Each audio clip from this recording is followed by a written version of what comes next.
Welcome to Canada, the podcast that helps you prepare for your Canadian adventure with clarity and confidence.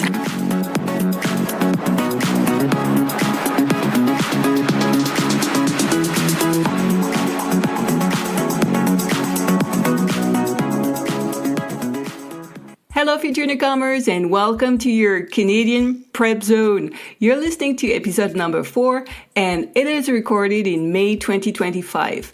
I'm Emma Charlin, your host and your international mobility coach. I'm here to help you prepare, plan, and thrive in your move to Canada.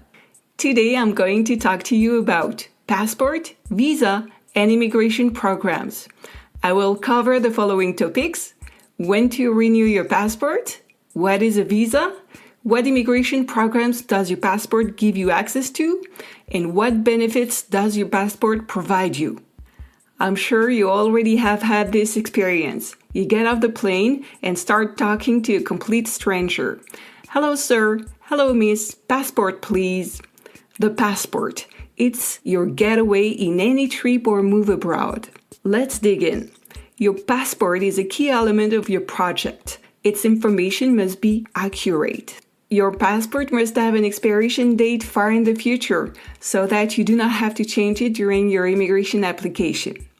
Each member of your family must have a valid passport. It means that if you or any of your family members need passport corrections, take the necessary steps. If you or any of your family members have a passport that is about to expire, have it renewed. If you or a family member do not have a passport, apply for one. Now, let's talk about passport and visas. Your passport decides whether or not you need a visa to enter Canada. To illustrate this, let's take some examples for a visitor stay. If you have a German, Australian, or British passport, you do not need a visa to enter Canada. If you arrive by air, you'll need an electronic travel authorization, or ETA. However, if you have a Chinese, Brazilian, or Indian passport, a visa is required. There are some administrative steps involved. They take time, energy, and a little money. Wondering what a visa is? It is an official document usually stamped inside a passport. It confirms that the authorities of a country, in this case Canada, have granted the passport holder permission to enter its territory. A visa is not a substitute for a permanent or temporary residence permit. It's not the equivalent of a study or work permit. Simply put, with a visa, you can enter a country. With a residence permit, you can stay in the country. All immigrants, whatever their nationality is, must have a valid residence permit to settle in Canada on a long-term basis. To find out more about visas, type the following keywords on the canada.ca website. Find out if you need a visa to enter Canada. And now, a word from our sponsor. Hey, but there is none. Oh yeah, that's right. I'm the sponsor of the show right now. Today's episode is brought to you by my one-on-one coaching services. Thinking about immigrating to Canada but feeling stuck, overwhelmed, or pulled in too many directions? You're not alone, and you don't have to do it alone. I offer customized one-on-one support to help you move forward with clarity and confidence. From creating your departure strategy to finding a job, planning your budget, or securing housing, we will tackle it all, step by step in a clear and structured way. Book a coaching session with me today and let's turn your Canadian dream into a real plan. For more details, click the link in the show notes. Now, let's talk about passport and immigration programs.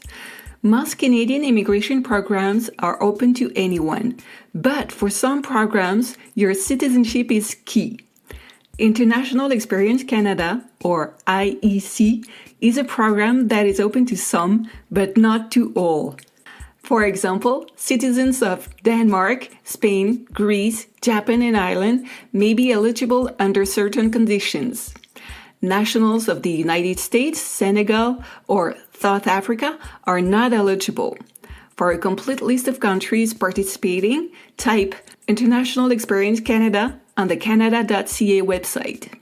Similarly, agreements between Canada and certain countries allow some, but not all, to obtain a Labor Market Impact Assessment Exemption Code, or LMIA Exemption Code. This exemption makes it easier to obtain a work permit in Canada. For example, the Canada-United States-Mexico Agreement make it easier for Mexicans and Americans to come to Canada. The Chile-Canada and Colombia-Canada agreements do also facilitate entry.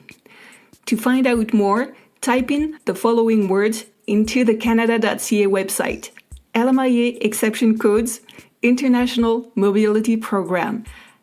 As we have seen, your passport dictates whether you need an ETA or a visa to enter Canada. It also dictates which immigration program or exemption code you may be eligible for. But it doesn't stop there. Your passport offers you a nice gift package, namely the rights that your country has obtained from Canada for its nationals. Thanks to your passport, you can benefit from bilateral agreements. These agreements may have been made between your country and Canada at the federal level, or between your country and a province or territory of Canada, therefore at a provincial or territorial level. These bilateral agreements cover a variety of topics, including social security, retirement, and the exchange of driver's licenses.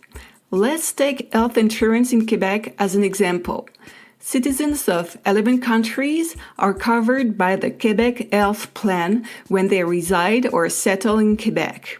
It's immediate or almost immediate if they have the right papers. Citizens of non-signatory countries often have to wait a certain period of time before they can be covered by the Quebec Health Plan. Let's take another example. In Nova Scotia, those who have a Belgian, German, Taiwanese, or South Korean driver's license can have it exchanged with a license from Nova Scotia. But if you have a French, Greek, or Argentine license, you'll have to retake your driving test. Let me give you 3 takeaways from this episode. First takeaway: before you start your immigration process, make sure that your passport is valid and valid for a long time. If it is not, get it renewed. Second takeaway: your nationality defines the conditions of access to the country. You can enter Canada with an ETA only or with a visa, a longer and more expensive procedure. Third takeaway: your nationality also determines the immigration programs, exemptions, and any agreements you may be eligible for in terms of social security, retirement, or driver's license. You can find the notes for this episode in the Learn section of my website, bienvenueaucanada.ca. This will allow you to review the key points of the episode. As always, I recommend that you check the official websites of your country of origin, the Government of Canada, and your province or territory of residence to find out more. Current regulations are evolving constantly. The information I have presented here may no longer be valid by the time you listen to this podcast. And that's it for today. Thank you for listening until the end. Thinking about immigrating to Canada but feeling stuck, overwhelmed, or pulled in too many directions? Book a coaching session with me today and let's turn your Canadian dream into a real plan. Link in the show notes.